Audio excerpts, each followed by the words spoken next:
नमस्कार दोस्तों, स्वागत है आपका हमारे न्यूज चैनल पर। आज हम जानेंगे देश भर की तमाम बड़ी खबरें, मगर इससे पहले अगर आपने हमारे चैनल को सब्सक्राइब नहीं किया है तो जल्दी से सब्सक्राइब कर लीजिए ताकि हर रोज न्यूज पहुंचे सबसे पहले आप तक। आज हम खबरों में जानेंगे देश में चीनी बीमारी कोरोना वायरस से जुड़ी बड़ी खबरें।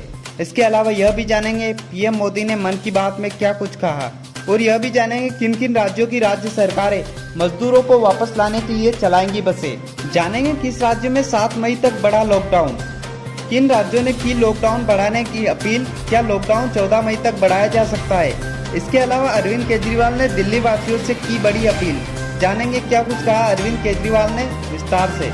इसके अलावा जानेंगे कौन कौन से देशों ने इजाद की कोरोना की वैक्सीन, किन किन जानवरों पर सफल रहा ट्रायल। साथ ही जानेंगे क्या सच में उत्तर कोरिया के तानाशाह किम जोंग उन की हो गई है मौत।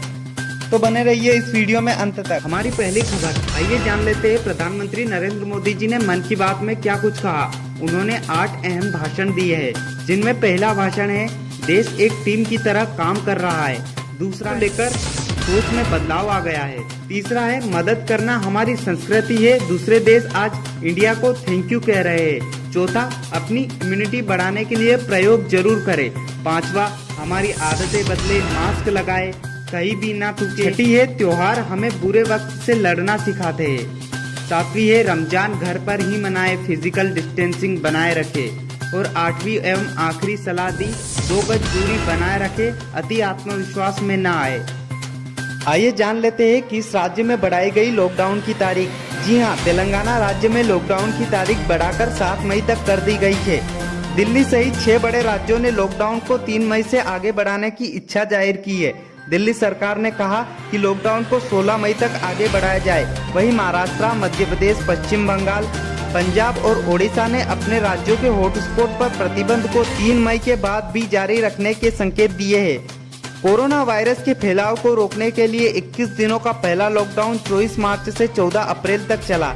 वहीं 18 दिनों का दूसरा लॉकडाउन 3 मई तक चलेगा। इस बीच सबके मन में यही सवाल है कि देश में लॉकडाउन और बढ़ाया जाएगा। हालांकि केंद्र सरकार ने इस पर कोई फैसला नहीं दिया है, लेकिन कई राज्यों ने लॉकडाउन बढ़ाने की अपील की है। आपको क्या लगता है, देश में और भी लॉकडाउन बढ़ाया जाए?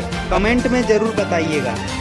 आइए जान लेते हैं देश में कोरोना वायरस के ताजा आंकड़े। जी हां, देश में 26,917 कंफर्म केस है, वहीं 5,914 लोग रिकवर हो चुके हैं। वहीं इस बीमारी के कारण 826 लोगों की जान चली गई। बात करें पूरी दुनिया की तो पूरी दुनिया में 29,40,000 लोग कोरोना से संक्रमित है। वहीं 2,04,000 लोगों की जान कोरोना वायरस के कारण चली गई है। आइए जान लेते हैं किस राज्य की राज्य सरकारें मजदूरों को वापस लाने के लिए चला रही है बसें। जी हां, योगी आदित्यनाथ ने अन्य राज्यों में 14 दिन का पृथकवास पूरा कर चुके प्रदेश के श्रमिकों, कामगारों तथा मजदूरों को चरणबद्ध तरीके से वापस लाने के संबंध में निर्देश दिए थे। उन्होंने बताया कि इसी को अमल में लाते हुए शनिवार को हरियाणा राज्य से 2224 मजदूरों को 82 बसों द्वारा वापस लाया गया है। ये मजदूर पश्चिमी उत्तर प्रदेश के 16 जिलों के हैं। उन्होंने कहा कि रविवार यहाँ रह रहे 11,000 मजदूर वापस आ जाएंगे। इसी के साथ अन्य प्रदेशों से श्रमिकों को वापस लाने का कार्यक्रम भी जारी रहेगा। इन मजदूरों को 14 दिन तक पृथकवास में रखा जाएगा। इसके लिए बड़ी संख्या में शेल्टर होम तैयार किए गए हैं, जहां भोजन एवं शौचालय की सुचारू व्यवस्था की गई है। हरियाणा में शेष बचे चिन्हित श्रमिकों को रविवार को सुबह हरियाणा रोडवेज की 330 बसें प्रदेश वापस लेकर आएंगी। हमारी अगली खबर, कोरोना वायरस को हराने के लिए दिल्ली के मुख्यमंत्री अरविंद केजरीवाल ने लोगों से आपसी भेदभाव खत्म करने की अपील की है। रविवार को केजरीवाल ने कहा कि कोरोना धार्मिक आधार पर भेदभाव नहीं करता, इसमें कोई भी संक्रमित हो सकता है, लिहाजा इसे मिलजुल कर मुकाबला करना जरूरी है। इसके लिए हिंदू मुसलमान जैसी चीजों को छोड़ना होगा।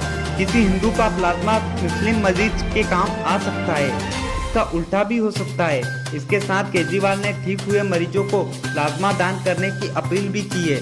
मुख्यमंत्री ने यह भी कहा कि प्लाज्मा थेरेपी से एलएनजेपी अस्पताल में भर्ती एक मरीज की हालत में काफी सुधार आया है। केजरीवाल ने नसीहत देते हुए कहा कि आप किसी से गलत व्यवहार न करें और वही व्यक्ति प्लाज्मा देकर आपकी जान बचा ले। हमारी अगली खबर, आइए जानते हैं किन किन देशों ने विकसित की कोरोना की वैक्सीन, किन किन जानवरों पर रहा सफल ट्रायल। चीन से खबर आ रही है कि यहाँ की कंपनी सिनोवैक बायोटेक ने रिसर्च बंदरों पर वैक्सीन का ट्रायल करके संक्रमण को रोकने में सफलता पाई है।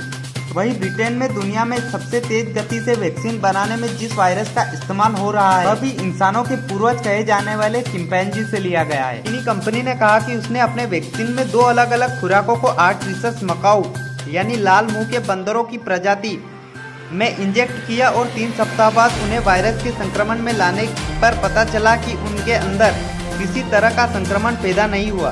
सभी बंदर प्रभावी स्तर पर ठीक थे एवं सुरक्षित थे। वायरस से संक्रमित करने के बाद 4 बंदरों को वैक्सीन की ज्यादा खुराक दी गई और 7 दिन के बाद नतीजे उनके फेफड़ों में वायरस संक्रमण बहुत कम देखा गया। हमारी अगली खबर क्या सच में हो चुकी है उत्तर कोरिया के तानाशाह किम जोंग उन की मौत।